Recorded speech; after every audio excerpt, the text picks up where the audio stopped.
Right, I'm going to shut out now until I come in again. Thank you. What are you going to do? Put my camera and my mic off for a minute. Chris, I think we're actually live now. So if everyone could button down and only turn your mics on, your lights on at the point at which you want to be called in. And with that, good evening and welcome to Crawley Borough Council's Cabinet meeting held on the 10th of March 2021. Welcome to members of the press and the public who are watching this meeting live or watching it on YouTube as a new fun thing that we can do whenever we want to catch up with an old meeting and relive all the joys involved. This is a meeting being held in public and not a public meeting. There are no verbal questions being presented at Cabinet while we're virtual. Sorry, it's just not practical, but anyone who submits a question in advance will have that answered and have a copy sent back to them, and we will address it at this meeting. And everyone, of course, in terms of the press and the public, can still tune in and watch and see what is being said during the course of the meeting. For any committee meeting being held virtually, all voting will be held via recorded vote taken by a Democratic Services team member on behalf of the chair being me, whereby individuals will be asked at the end of the debate to state if they're for, against or wish to abstain on the recommendation before them at that time. The exceptions to this are approving of the minutes from the previous meeting or any other procedural item where the item's sole recommendation to a committee is to note the report. For those items, the chair will move the item and it will be presumed agreed unless a dissenting comment is heard from any member present. When you are called to speak, please turn your camera on, unmute yourselves and pause for 3 seconds to allow for the slight time delay in your connection. I could also ask, in the event that people's signal is not great, that we give them a bit of leeway and time to catch up again, because unfortunately problems do occasionally happen with the broadband, as happened with me quite extensively at OSC on Monday. Before I invite my cabinet to confirm their attendance, I ask that please everyone ensures that their mobile phones are switched off or set to silent, backgrounds where they are, that they're aware of their surroundings so that they are not disturbed during the meetings, and make sure all TVs, radios and smart speakers are switched off. And in respect of agenda items 1 to 3, we'll be taking these together. Can I ask Chris Pedlow, who's the Democratic Services Manager supporting the meeting tonight, to introduce himself and any other officers present before we move on to apologies for absence. Thank you, Chair. I'm Chris Pedlow, Democratic Services Manager. I will now ask each of the cabinet members in turn to confirm their name, their portfolio, the ward they represent, as well as if they have any disclosures of interest, and also do they agree the minutes from the meeting on the 3rd of February. So we'll start with Councillor Ian Irvine. Thank you, Councillor Ian Irvine, Cabinet Member for Housing and Councillor representing Broadfield. I have no declarations of interest to make, and I approve the minutes of the previous meeting. Thank you. Thank you, Councillor Irvine. Councillor Johans. Good evening. Hi, yes, Councillor Grinder-Johns, representing Northgate and West Green, and the Cabinet Member for Environmental Services and Sustainability. I have no disclosures of interest and I approve the minutes of the last meeting. Councillor Lamb. My name is Councillor Peter Lamb. I am the member for Northgate and West Green. I'm also the leader of the local authority for my sins. I have no disclosures of interest and I approve the minutes of the last meeting. Thank you, Councillor Mullins. Yeah, I'm Councillor Chris Mullins for Gossip Green and Broadfield North East. I'm the Cabinet Member for Wellbeing, which is supposed to make everybody happy. And I have no interest to declare other than being interested. Thank you, Councillor Mullins. Councillor Brenda Smith. I'm Councillor Brenda Smith. I'm the member for Langley Green, or one of the members for Langley Green. I'm Cabinet Member for Public Protection and Community Engagement portfolio. I have no declarations of interest to make and I approve the minutes of the last meeting. Thank you. And finally, Councillor Peter Smith. Good evening, I'm Councillor Peter Smith. I represent Ifield and Ifield West. I'm the Cabinet Member for Planning and Economic Development and the Deputy Leader of the Council. I have no disclosures of interest to make this evening and I agree the minutes of the previous meeting on the 3rd of February 2021. Thank you. Thank you. And Chair, just for public record, there is Councillors Tina Belbin, Richard Burrow, Councillor Crowe and Councillor McCarthy are also on the members' feed, so they'll be recorded, plus a number of other officers to me. Thank you. Thank you very much. Well, the Cabinet has agreed the minutes of the meeting of the Cabinet held on the 3rd of February and confirmed that they are an accurate record of that meeting. In terms of public question time, I can confirm that we have received a written question from a member of the public. Happens to be the same question and the same member of the public as at OSC on Monday. So we'll no doubt get much the same answer, but in accordance with the virtual committee procedure rules, this read out by a Democratic Service Officer and subsequently answered by a member of the Cabinet. Could I call upon Heather to read it out?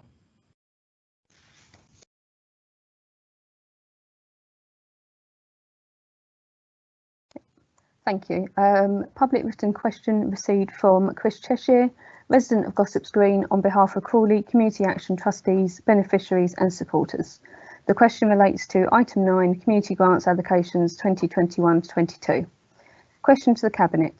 When the CEO of an organisation which has deservedly retained its funding acknowledged their debt to Crawley Community Action, he added, should CCA not exist, it will lead to an increasing disconnect between organisations, impact the community and leave organisations without a support mechanism. Does the Council really want to risk this? End of question. Thank you. I believe this relates to the last report, or not quite the last report, item 9 on the Council agenda, which relates to changes taking place to community grants. I will give a response as I introduce this at OSC on Monday, and if Councillor Smith wishes to provide any further elaboration on that later, I'll leave that up to her. The issue relates to the changes being made to community grants. The Council, as members of the public will be aware, has suffered a significant reduction in its income this year as a result of COVID-19. And that comes after a very long period of reductions in the Council's income from our peak income of £27 million a year to just over £12 million on an ongoing basis from this point onwards. Obviously, you can't have that source of change without it having an impact, and this year was one of the things that was agreed and which was consulted with the public expressed support for as ways of dealing with the £2.4 million budget gap that we faced, was reducing the amount of money available for community grants.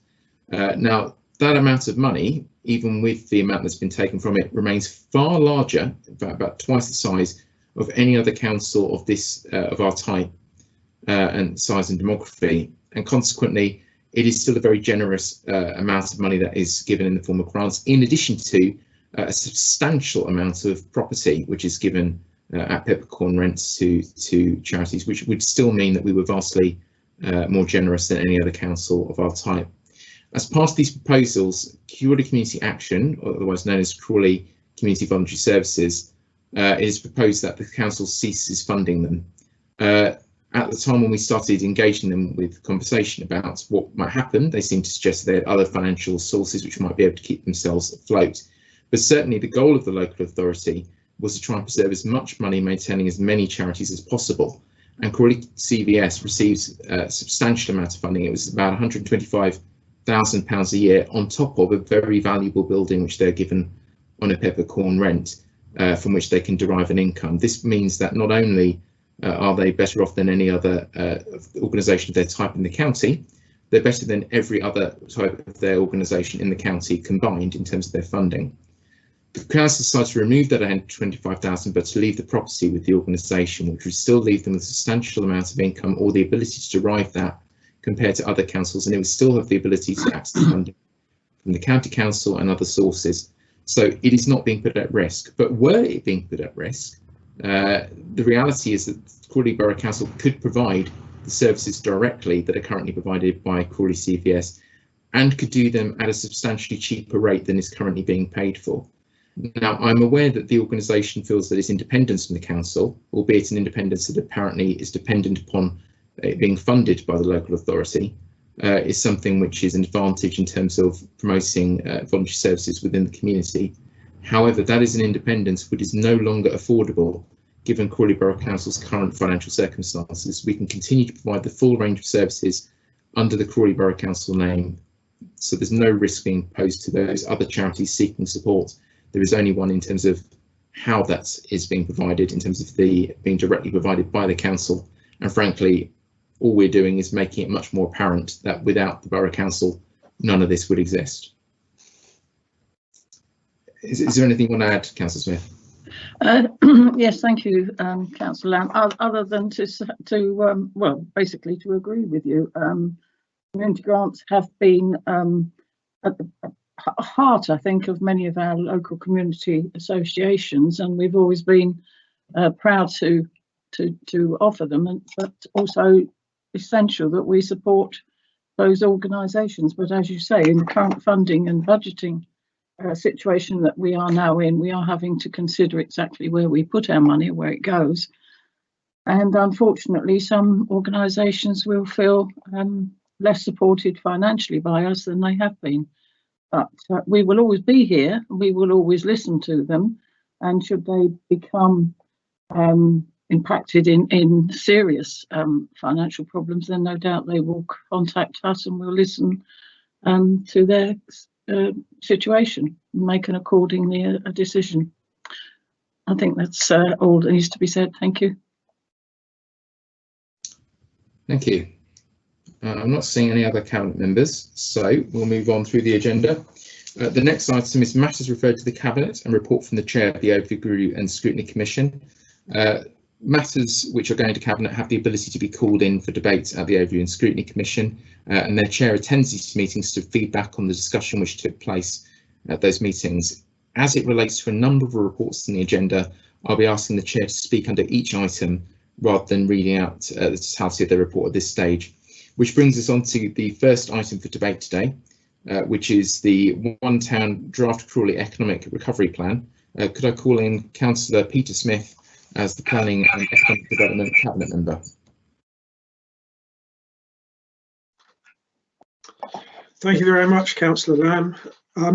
I was looking at the report, particularly section 4, before the Cabinet this evening, and it occurred to me that I've actually now been Cabinet Member for Planning and Economic Development for just coming up to 7 years.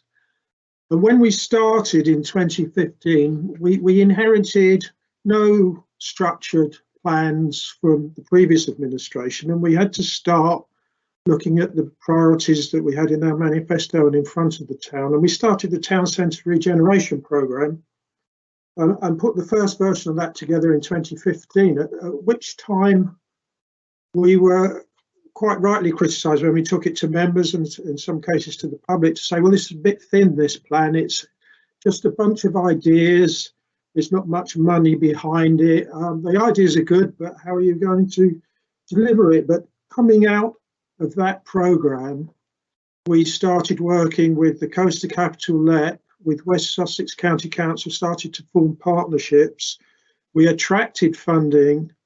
And as everyone will know, we've had a major transformation of the town centre since 2015, a new Queen's Square, new work on Queensway, Memorial Gardens, etc. I won't go over them all.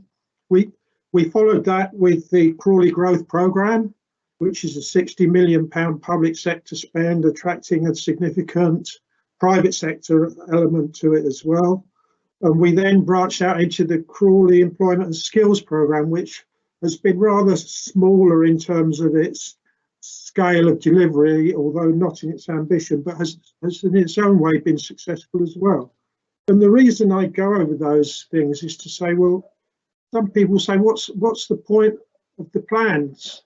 Well, the point is very clear. It puts out into the public realm for residents and businesses to comment on our vision and our strategy going into the future.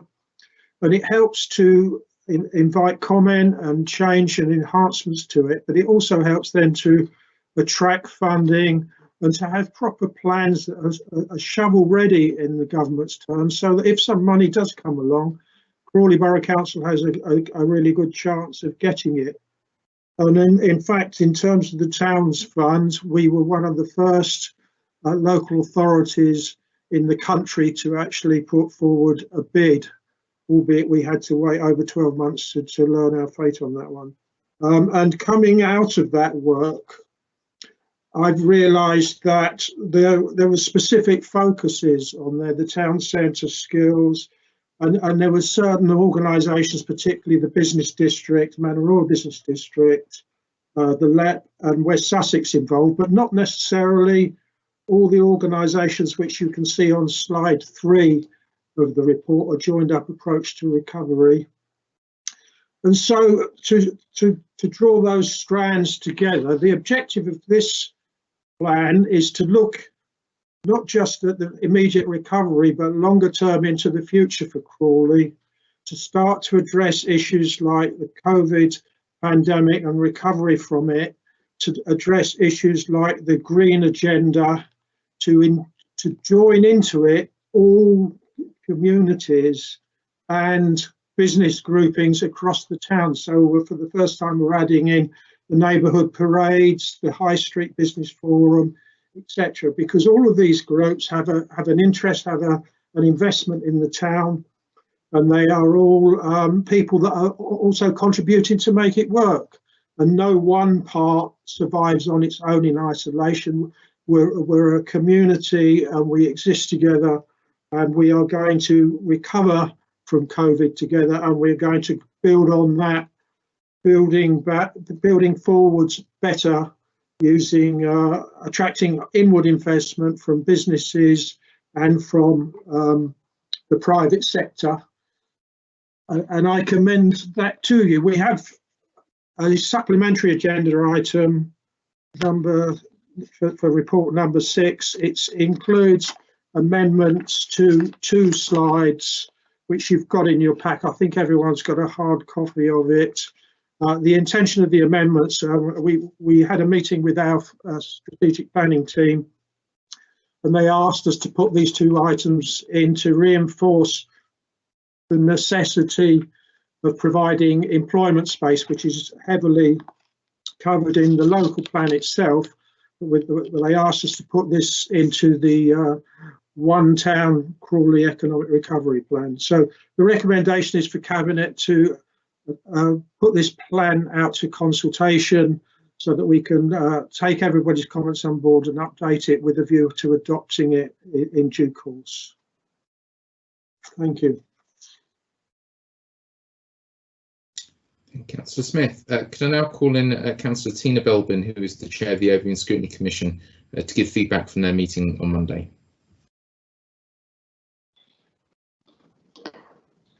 Thank you, Chair. There was general support for this report and draft plan, as it was innovative, ambitious, and yet the aims were realistic. Members commented that the plan provided a long-term strategic overview, as timescale was featured within the plan extended to 2050, which coincides with the climate change emission target. It was also noted that flagship interventions were already being brought forward or delivered either through the Crawley Growth Programme or Crawley Towns Investment Plan. Members agreed with the plan that there was a need to raise expectations, together with a promotion for strengthening the local workforce skills, and this featured in the Crawley Employment and Skills Programme. Regarding the reference to limited overall available employment land supply, it was noted that although there are vacant sites in Manor Royal now, the local plan forecast extends to 2037 and states there will be overall a need for employment land. It was felt that the final version of the plan should return to OSC following the consultation period. Thank you.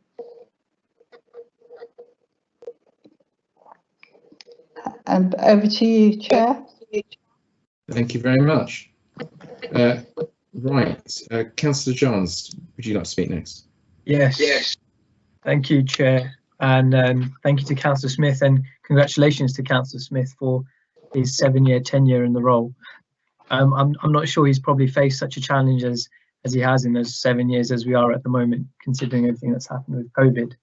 I'd just like to draw members' attention to 5.2, where it talks about how the unemployment claimant count has trebled in Crawley. And that just goes to show how Crawley is one of the worst impacted towns in the country, if not the worst impacted town in the country. So we see that the scale of the challenge is absolutely huge. It's mammoth. But when I was looking at this, this really did reassure me that there is a pathway to recovery and there is a plan in place to get us to some kind of semblance of normality and get us on a footing for a brighter future. But not only that, it really showed that tackling our economic crisis and tackling our climate crisis can go hand in hand, and it should go hand in hand.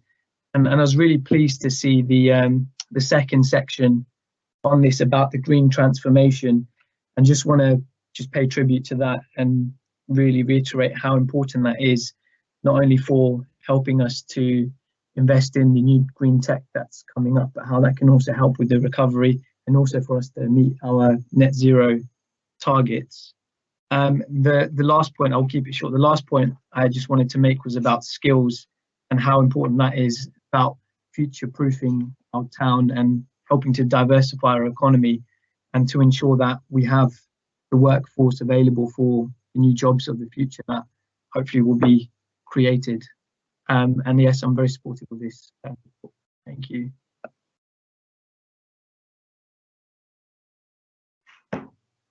That's Councillor Crowe.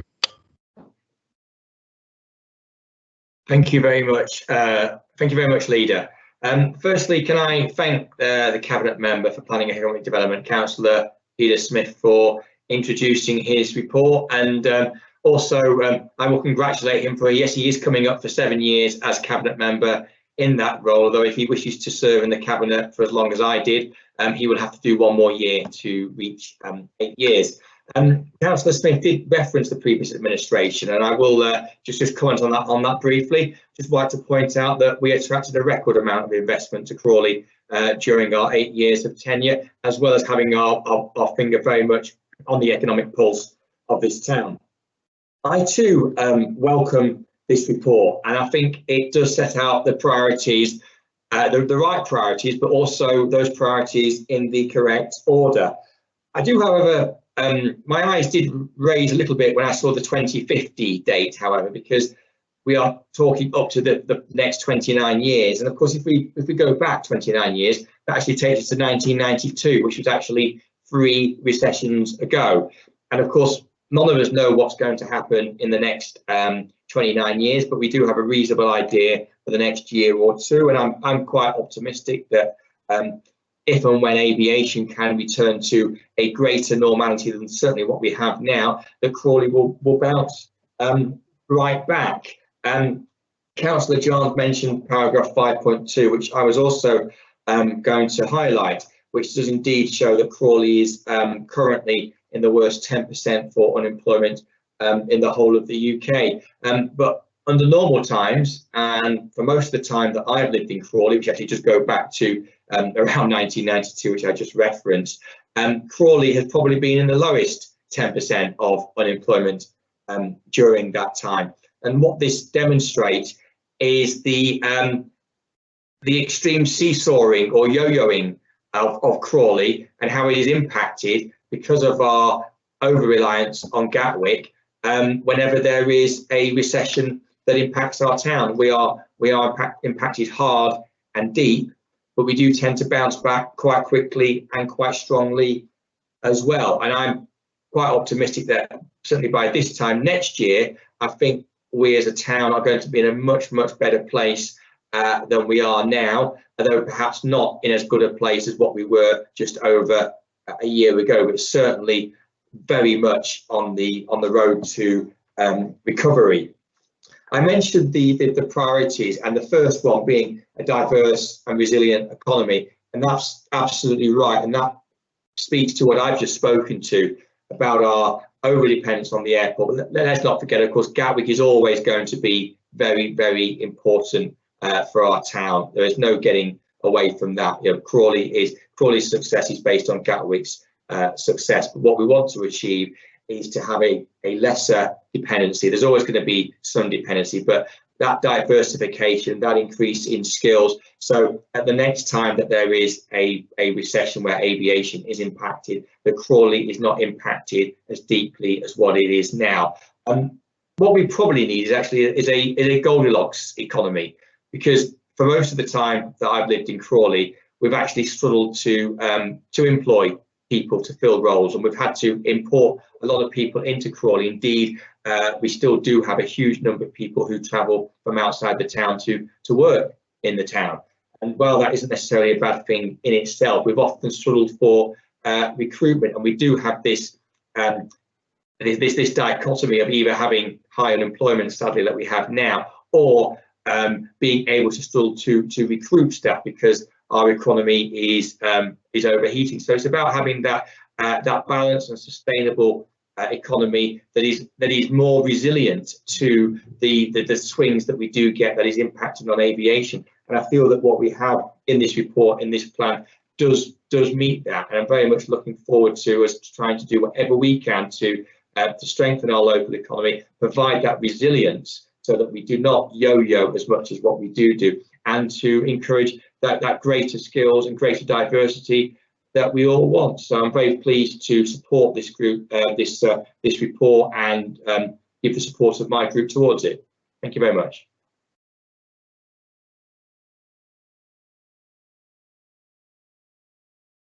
Thank you, Councillor Irvine. Thank you, Chair. Well, hope and optimism have been in pretty short supply over the last year, so I congratulate Councillor Smith and whoever else was involved in this for bringing forward something which does provide hope and optimism.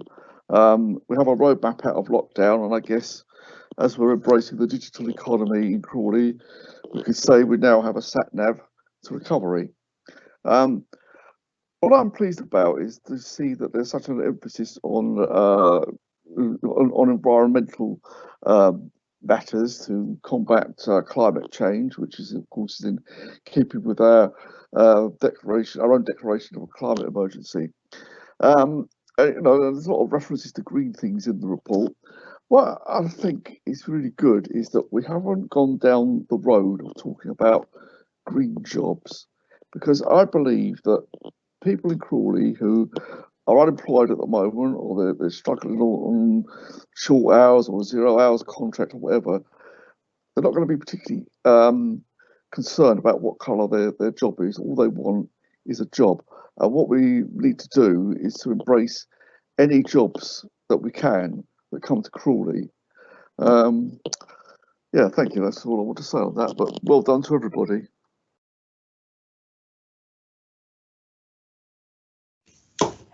I'll call in Councillor Peter Smith to respond or make any further comments to that.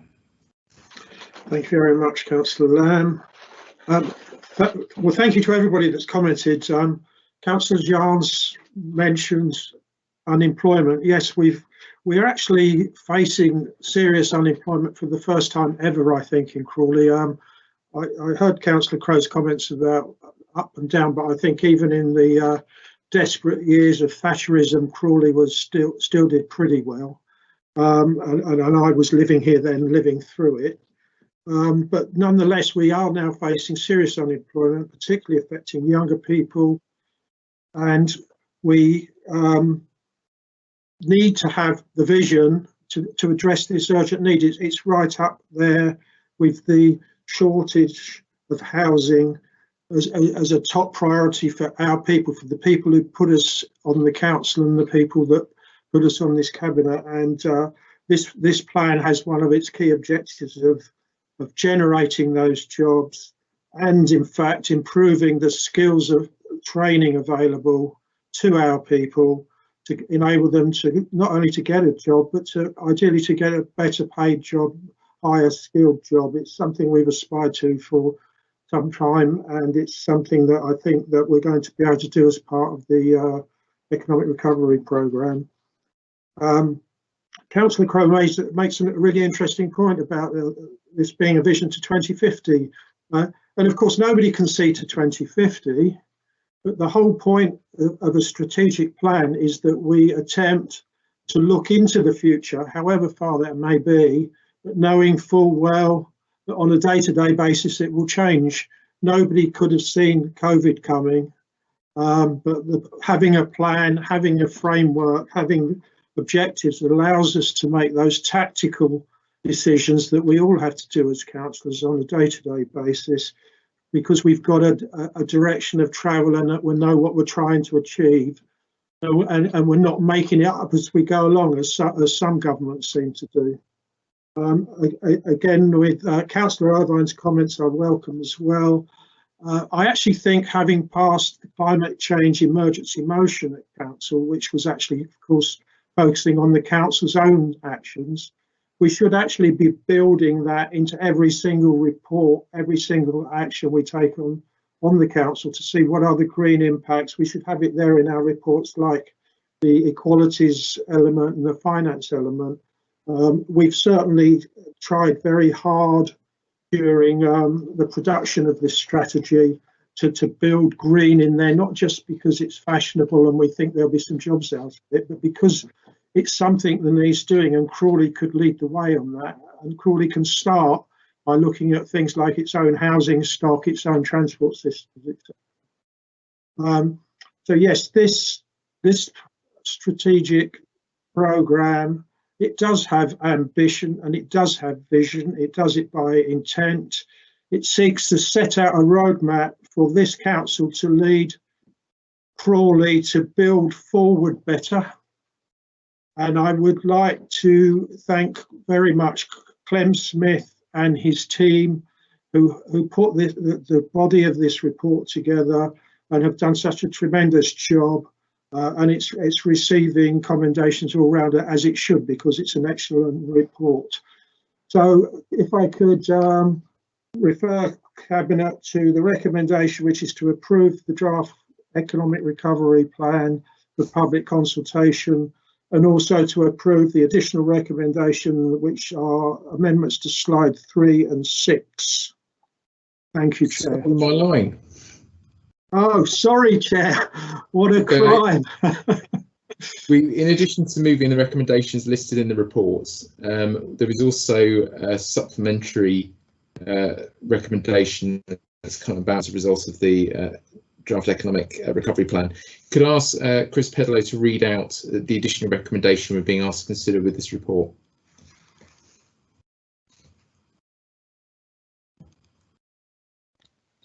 Thank you, Chair. So just to clarify, as Councillor Smith said, there is an additional recommendation in the supplementary agenda. So it's asked the Cabinet to agree the following amendment to the draft economic recovery plan in order to emphasise the findings from the local plan review process. Add to slide 3 Crawley's one town vision for 2050, the following bullet point: new sites to provide for all Crawley employment growth sectors to help boost jobs to residents. Add to slide 6 plans to restore economic success post COVID-19 under structural challenges.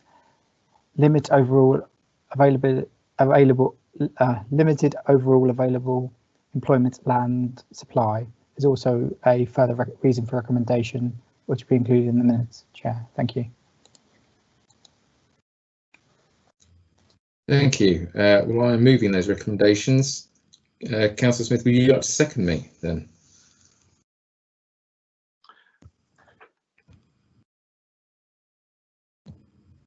Yes, Chair. I haven't gone. Yes, very much, Chair. I'll second the motions. Right. Can we take it as agreed? Agreed. Chair, I need a recorded vote. Yeah. Okay. Sorry. Would you like me to start the recorded vote? Yes, please. Councillor Irvine. 4.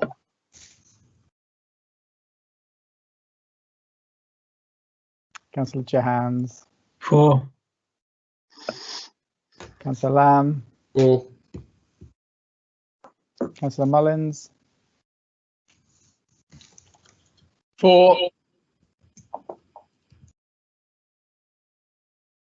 Did you get me for? Yeah. We did, thank you. Councillor Brenda Smith. For. Councillor Peter Smith. For. Chair, the recommendation as amended is carried unanimously. Fantastic. In which case we will move on to the second substantive recommendation, which is West Sussex Health and Care in Housing Memorandum of Understanding. I'd like to call in Councillor Ian Irvine, who is the housing portfolio holder. Thank you very much, Chair. I explained this from our context at the Open Scrutiny Commission the other evening at fair length, so I don't suspect you want me to go through everything I said there again. I'll be fairly brief. What this memorandum of understanding, first of all, I think very importantly, it acknowledges that there is a link between poor housing and poor health. It sounds quite obvious, but it's good to see it actually acknowledged in an official document, and proposes that local authorities and NHS partners should collaborate across West Sussex to make sure that the housing outcomes benefit people and help to reduce the incidence of poor health in the population. And there's 6 particular needs assessments which are listed in 6.5. The one which I found of most interest, because it has come to the fore over the last year, is tackling rough sleeping, because as we know, rough sleepers' life expectancies is way below that of the general population. Their health issues can be absolutely appalling, and who knows what traumas have led them to live on the streets in the first place. So I believe this memorandum of understanding will pull together all those different authorities to find a way of coordinating a response to make sure that things like rough sleeping can be reduced to a minimum as soon as possible. It's not going to happen overnight. This is a new document. It is a starting point, but it's going to be administered through the West Sussex Housing Strategic Group, which I think is the correct title, which is chaired by our own Chief Executive. So it will be in good hands, and yeah, it doesn't cost the council anything, and I urge you to support it. Thank you.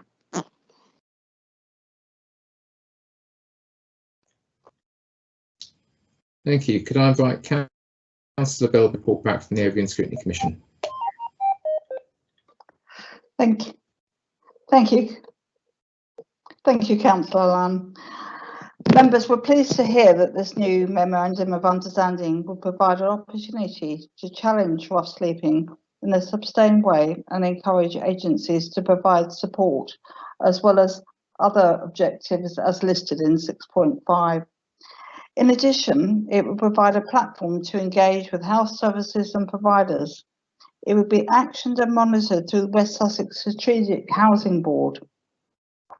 Recognition also was made that previous challenges have related to mental health services, but it is hoped by working together there'll be greater assistance, liaison and effective partnership working.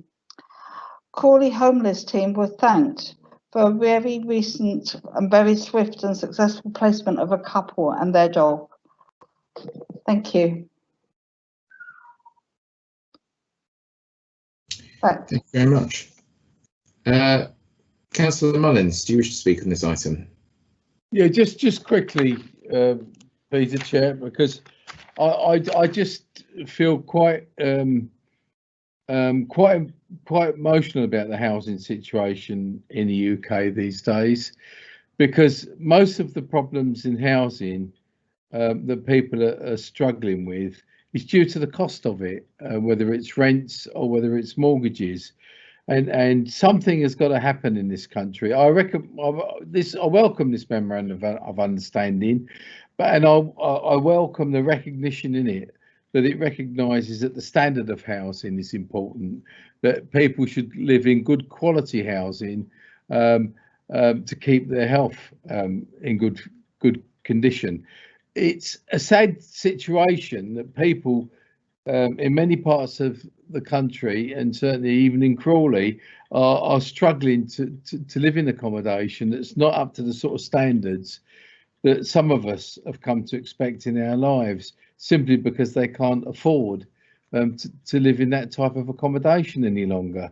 So, I mean, I just think into the future, something's got to be done about the exploitation in this country of housing, and how it doesn't relate any longer to the real wages that people are earning, and how somehow or other the burden's got to be picked up through general taxes if we put people in to the council housing that is available.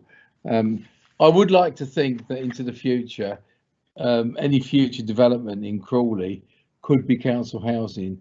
I think we have really got enough private housing now in the town, and I think we should be able to concentrate on council housing in future.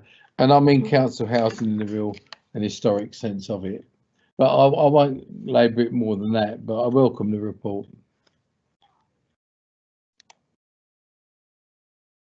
Thank you. Would anyone else like to speak on this report? No. John, would you like to sum up? You're muted.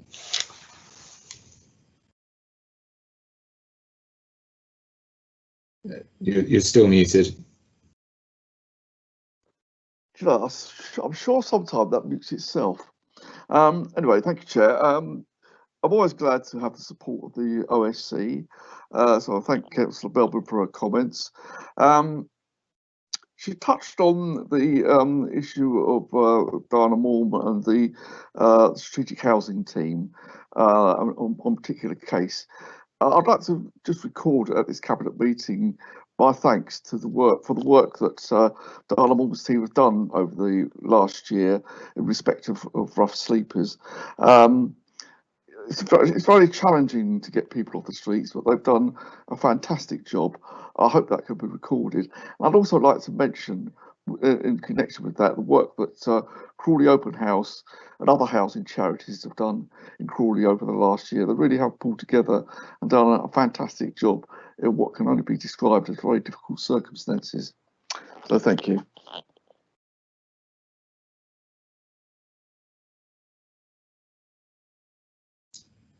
Thank you very much. With no other people wishing to speak, can I move the recommendations in the reports? Councillor Irvine, would you like to second? I'd be delighted to second. Fantastic. Could we ask that we move to a recorded vote then, please? Councillor Irvine. 4. Thank you. Councillor Johans. 4. Councillor Lamb. 4. Councillor Mullins. 4. Councillor Brenda Smith. 4. And finally, Councillor Peter Smith. 4. Chair, that was unanimous, approving all the recommendations. Thank you very much. The next item on our report is the proposed extension of the Crawley Air Quality Management Area boundary. Councillor Johns, going to bring you in to introduce this. Yeah, thank you, Chair. So this report essentially seeks agreement to extend the existing Hazelwick Air Quality Management Area. This is because the nitrogen dioxide levels have exceeded the national air quality objectives around the Three Bridges station area. And you can see on point 4.5 the additional proposed areas that are to be included in the extended AQMA. We have a statutory duty to do this under the Environment Act, so it's really not a question of whether we do this, but more of a question of how. There were originally 2 options on extending the AQMA. One was simply to extend the current one we have, and the other was to declare an entirely separate one. Now, there weren't many benefits of declaring a separate one, and that would require us to put together a separate action plan as well. But by extending our current one, it allows a more coordinated and joined up approach to address air quality issues across all the locations that are effective, and makes us address it in more of a holistic manner and prevents us from solving air quality in one area, but then creating another problem elsewhere. There was a 4-week public consultation to raise awareness of extending the AQMA, and all the responses we received were all supportive of this proposal. Now, once we declare an AQMA, it enables us to draw up an air quality action plan to target the sources of pollution and then produce measures to improve air quality in the area. One of the most important things about this is it ties directly into our climate emergency work, and it is actually reflective of one of the recommendations by the Climate Emergency Scrutiny Panel. So taking this action and extending the AQMA not only shows that we're serious about tackling the climate emergency, but also shows that we're serious about improving the air quality for our residents. And I think I will leave it there, Chair. But also, I think I need to declare a prejudicial interest as I live on Hill Road, which would be covered by the AQMA. I believe it's a non-prejudicial interest. Non-prejudicial, sorry. I might have to declare one as I live just outside of the boundaries of what's being proposed. Could I bring in Councillor Belbin as the Chair of the Open Scrutiny Commission to give her report? Thank you. Thank you, Councillor Lamb. Members welcomed this report, as although with lockdown air pollution has actually gone down in 2020, the carbon dioxide levels in this area were too high in the past and need to be monitored over the next 2 to 3 years to gain accurate data.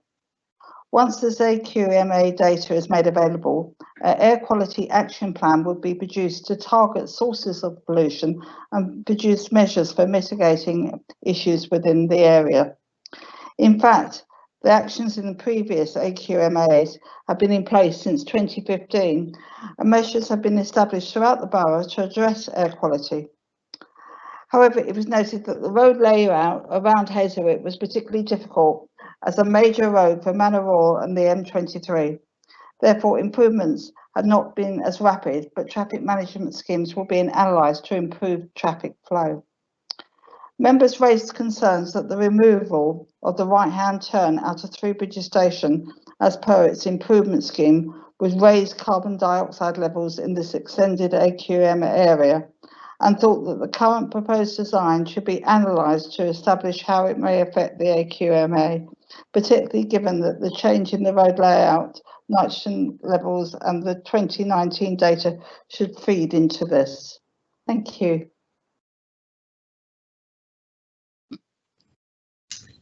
Thank you very much. Councillor Peter Smith, would you like to speak on this item next? Thank you, Councillor Lamb. I'd like to congratulate Councillor Jans on this report. It's actually good to see it, although I was both saddened and pleased to see it. I was saddened and I seem to be having an evening of reminiscing, but I remember the original AQMA coming in, and I was very disappointed at OSC to learn that essentially there had been no improvements apart from when we had a pandemic and people weren't travelling.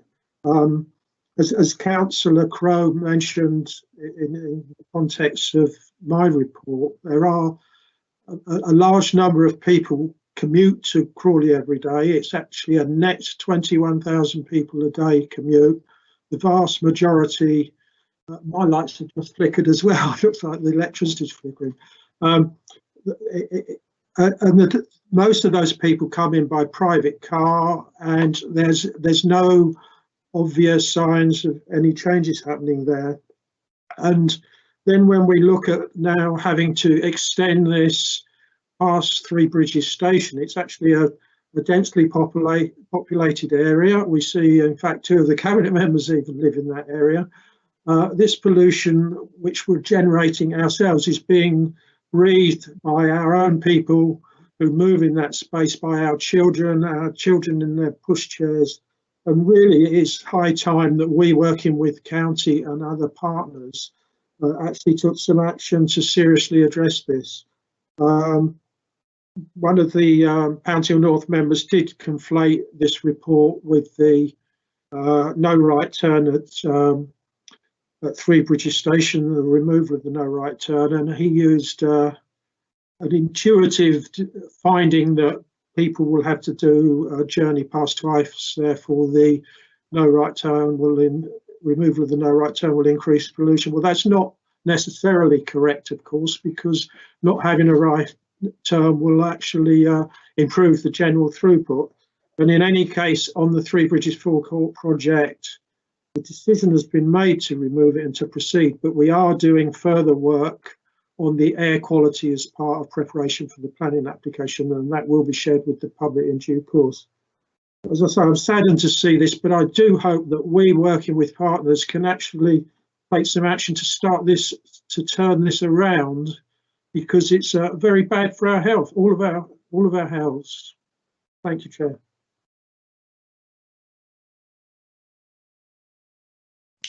Thank you. Councillor Crowe. Could I call in Councillor? Thank you very much, Leader. Can I thank Councillor Johns for introducing the report, and I hope both he and indeed yourself, Councillor Lamb, are able to breathe some better quality air in the not too distant future whilst you're at home. Because of course we're all spending a lot more time at home than what we normally do. I know that this extension is welcomed by my Conservative group councillors from both Pound Hill and from Three Bridges. As Councillor Smith has mentioned, unfortunately we're not doing so well when it comes to nitrogen dioxide, which is why this report has come before us, and why the monitoring zone, the management zone area, is going to be increased. So that isn't good news in itself. But where we do have good news is that actually over the last decade or so, carbon emissions have fallen by a considerable amount. Indeed, it's been over 30% now since 2010. So that's 30% since those desperate years of the Gordon Brown government, if we're going to look at previous governments in a negative way, as I heard earlier on. So that is something that is encouraging. But yes, on nitrogen dioxide, there is more to do, but we hope that as car engines get more efficient, as indeed we move to electric vehicles, and hopefully have good and better public transport, and indeed less congestion by the way that we manage traffic, that hopefully we will be able to see these levels reduced. But no one wants to see any kind of pollution, so we're definitely doing the right thing here in monitoring it and whatever we can do to reduce it. Thank you.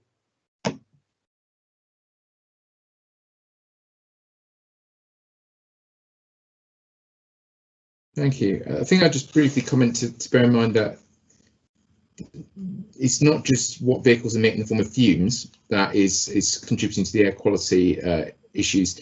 I think there was research, I was trying to find it just while you were speaking, that indicates that even an electric vehicle produces about a third of the current levels of poor air quality of a petrol engine or a diesel engine. And the reason being that it's not just because of those fumes, some of it is due to things like braking, resulting in large amounts of rubber and other materials like that being thrown up into the air. So people within close proximity to roads, even if it was 100% electric vehicles on the roads, would still have potentially impacts from poor air quality if there are enough vehicles on the road. And that's something we have to bear in mind, is that electric vehicles and hardship vehicles will not be enough to resolve this.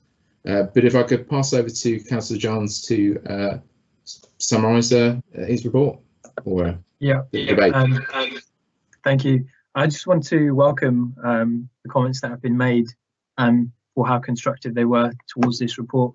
Yeah, it is a shame that we have to bring this report forward due to the air quality levels, and it's a really difficult one to tackle, especially around the Hazelwick roundabout area.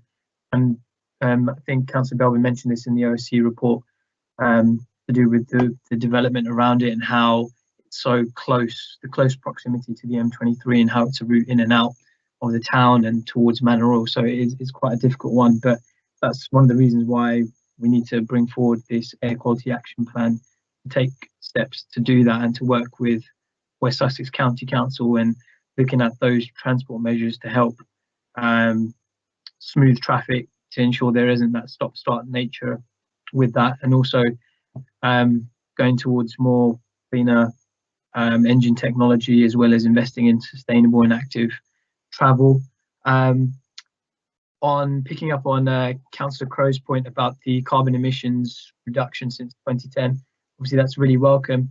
I'd just like to add to that in general, the air quality in Crawley is actually quite good, and from the data that we've collected over the past 15 to 20 years, we know that the concentrations of pollutants in Crawley as a whole has fallen, and the long-term trend is on the way down. So that's some silver lining among all of this.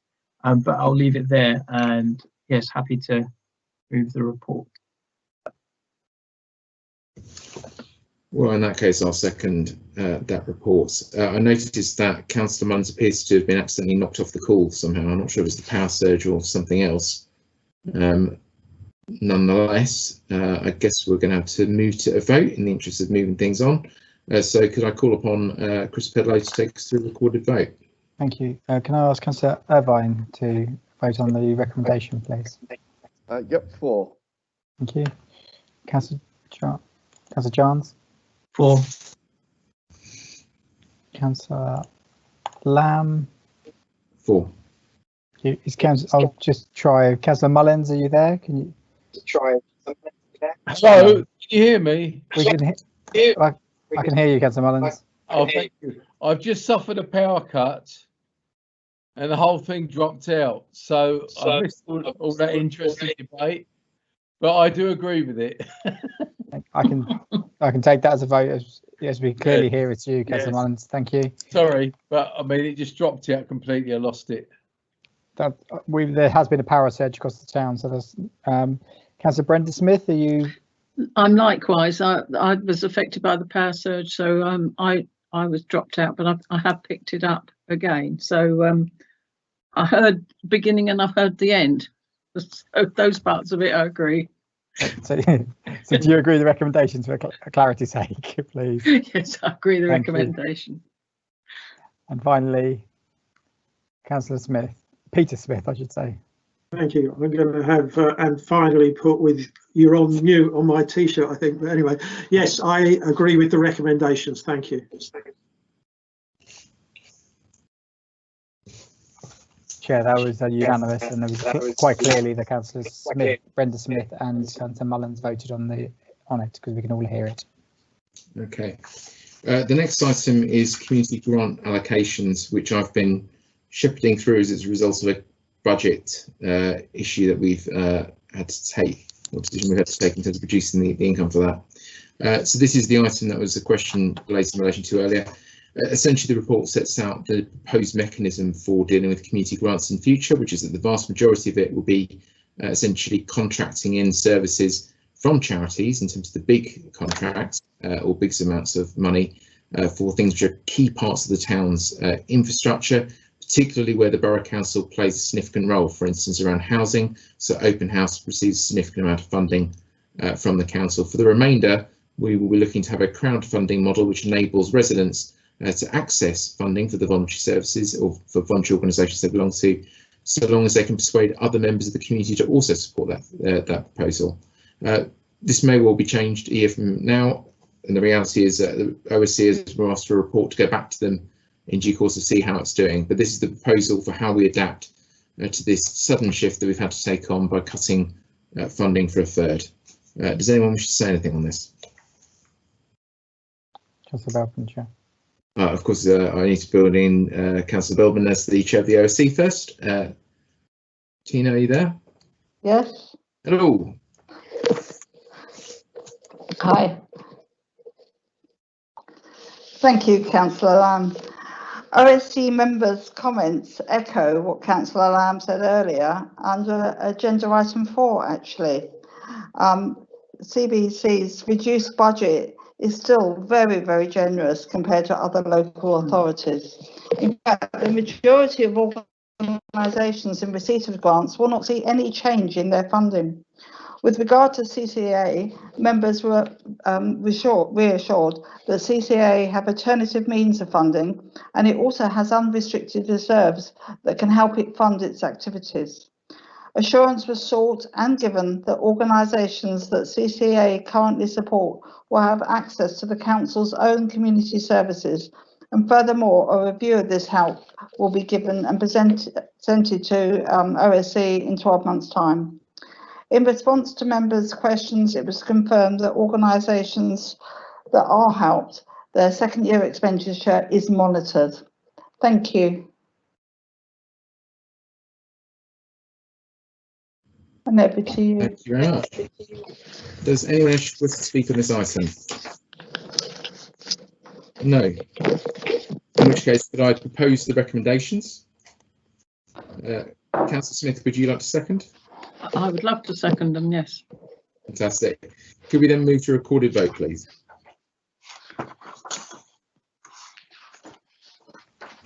Councillor Irvine, can you vote, please? For. Thank you. Councillor Johans? For. Thank you. Councillor Lamb? For. Councillor Mullins, are you? I'm just going to try. I'm still online and I'm for, yeah, thank you. Thank you. Councillor Brenda Smith? Yes, for. And finally, Councillor Peter Smith. Thank you, Chris. I'm for as well. Thank you. Chair, that's unanimous. And from now on, I will be clear that both Councillor Mullins and Councillor Brenda Smith always will vote. They have not, their cameras aren't working, so they'll be purely verbal for votings now on. Oh, aren't they? Well, I can see Councillor Brenda Smith. Yeah, I can see both of them as well. So it appears to be an issue in your system, I'm afraid. But thank you very much. If we can move on to the next item, which is again over to Councillor Peter Smith. It's the annual Community Infrastructure Levy Statement. Thrilling. Jolly subject. Thank you very much, Chair. As you've pointed out, the clues in the title really, SIL is a relatively new innovation, but we have had it for a couple of years now, and we're obliged to provide a one-yearly report on the status.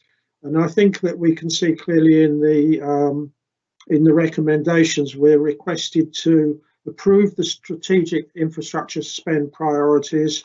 These are basically unchanged from last year, and they come to us from County Council and the Health Service. The second thing I want to say about it is that the West Sussex County Council are withdrawing from the Space Hive contract, and we use Space Hive for our neighbourhood improvement strand of the money that we receive through SIL. This has been very successful, and there have been a large number of projects brought through, and those projects have actually attracted funding from other sources, including the County Council and other non-council sources. And they've come from, I think, almost every ward in our town, and I think it's been a big success. So I'm glad that we've been able to extend the contract for another year, and the recommendation is to continue with our existing Crown Fund approach through the next year. And by the time we get to the end of that year, we'll have to see what we're going to do after that, and whether Space Hive will do us a decent deal. The last thing I want to say about community infrastructure levy, you'll be pleased to hear, is the actual income has fallen a little below expectations or predictions, really, in the sense that we had a slight drop off in planning applications, and we had a major reluctance from some developers to actually pay their contributions.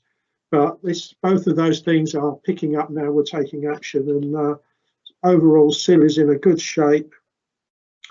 That's all I would say. Thank you, Chair. I won't move the recommendations. I'll leave that honour to you. Thank you. Thank you. Does anyone else wish to speak on this report? No. In that case, I move the recommendations. Would Peter Smith like to second?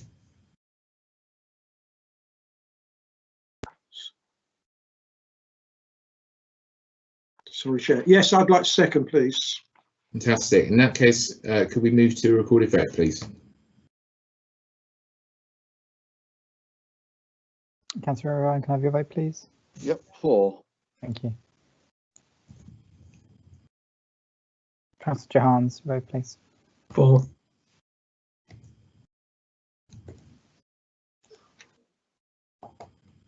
Councillor Lamb, vote, please. 4.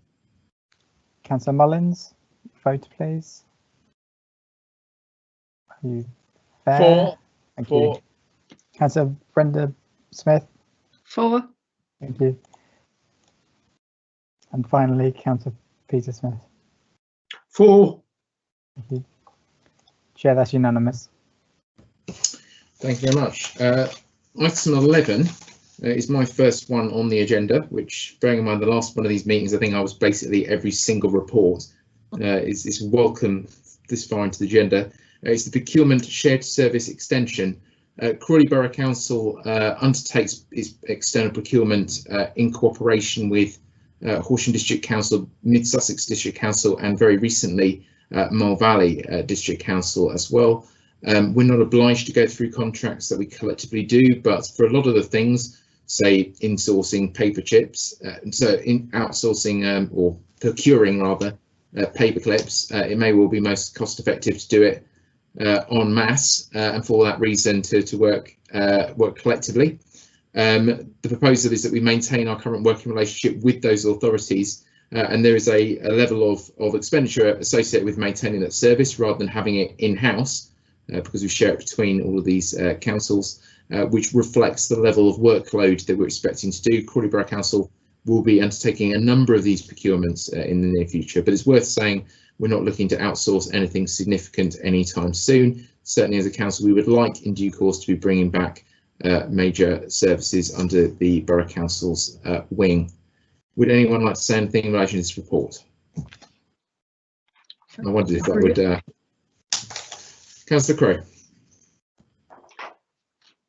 Thank you very much, Leader. This was an innovation that was brought in by the previous Conservative administration back in 2010, and I'm pleased to see that this has continued and indeed grown. It is absolutely right that we do try to get those economies of scale by working together with our neighbouring councils to get that collective buying power. I'm sure there is more that we, I think the financial need is going in the future is going to effectively dictate to us that we do need to do more joined up working together and more shared procurement going forward. And it's very pleasing to see that Crawley is acting as the lead authority of this, and I very much hope it continues to grow and succeed. And just finally, I think this is the last time that I'm going to be speaking at this last cabinet meeting of this council year. So can I thank the leader and the cabinet for all the work that they've been doing over this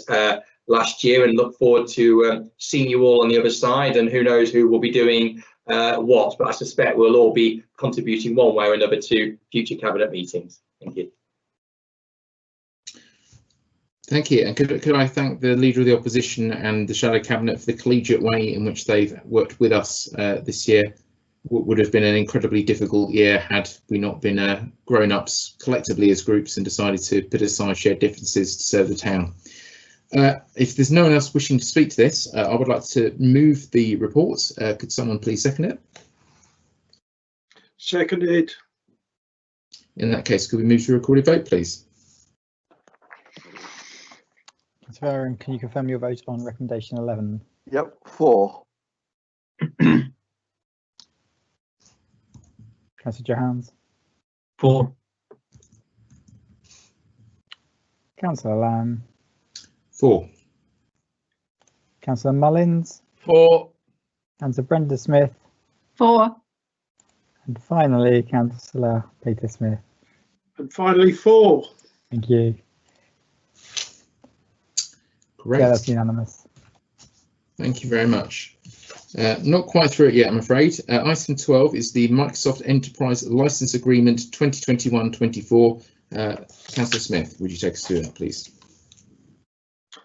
Thank you, Chair. I'll do that as quickly as I can. It sounds jolly exciting.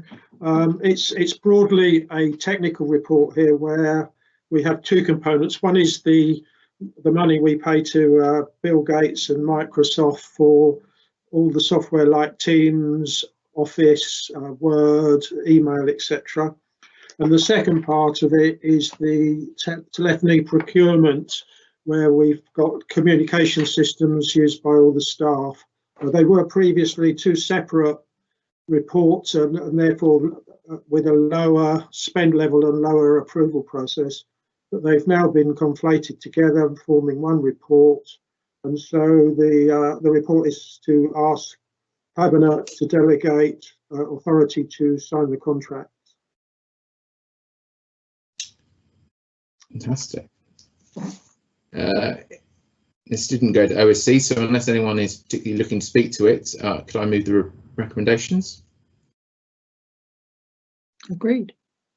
I'll second the recommendations, Chair. Could we move to a recorded vote, please?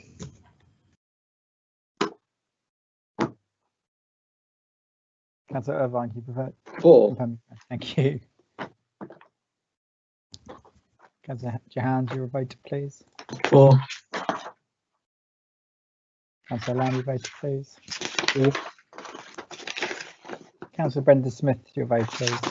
For. Councillor Mullins. For. And finally, Councillor Peter Smith. For. Chair, that's unanimous support. That is fantastic. Well, that concludes the original agenda for the council, but cabinet. But what is an incredible rarity, we have a supplemental agenda, and item 13 is supplementary agenda. The urgent item we're here to discuss is the Crawley Town Investment Plan draft heads of terms. People will be familiar that we have had a town deal proposed for Crawley since July 2019, where we could access potentially £25 million worth of funds. This has now been agreed, admittedly at the somewhat bargain price of £21 million. The heads of terms we're required to sign before going into PERDA and consequently not being able to do anything for a while, requires us to agree draft heads of term at this point so they can progress with the work. None of this funding will be available until April 2022, but it is pretty important because it's proposals to essentially provide the town with job creation and protection schemes, which hopefully will help get the population out of some of the enormous difficulties we're currently in. So that is the proposed report. It has not been to OSC.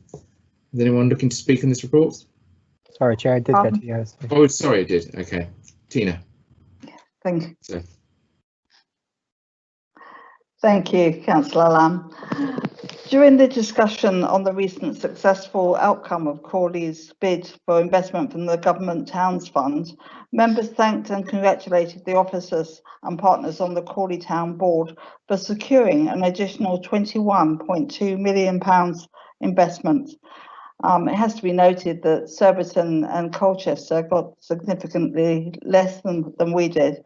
101 towns were invited to bid, and Crawley has done well to be one of the first 45 towns to receive notification that they had been successful. Members commented that they hope this will be the start of further investment being made by the private sector too. Success builds on success, hopefully. Thank you.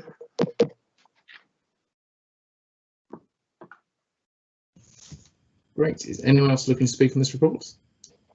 Councillor Peter Smith. Thank you, Chair. I'll be very brief. The amount we've been awarded is actually £21.1 million. 100,000 does make a difference. We were one of the first councils to actually submit a bid for the town centre, for the town fund. And again, this was due to Clem Smith and his team, who's been a very busy individual over the last quarter or so. And it's in no small way due to the quality and quantity and thoroughness of his work that we have been awarded this money. It is actually critical to sign the heads of terms because we need to hire people to do the business case, and we need to have the business cases in place before next February 2022. Otherwise, the money just won't come. So I'm happy to second the recommendation. Great. Well, with no other speakers, on my screen. In that case, I propose the reports. Peter, do you want to formally second it?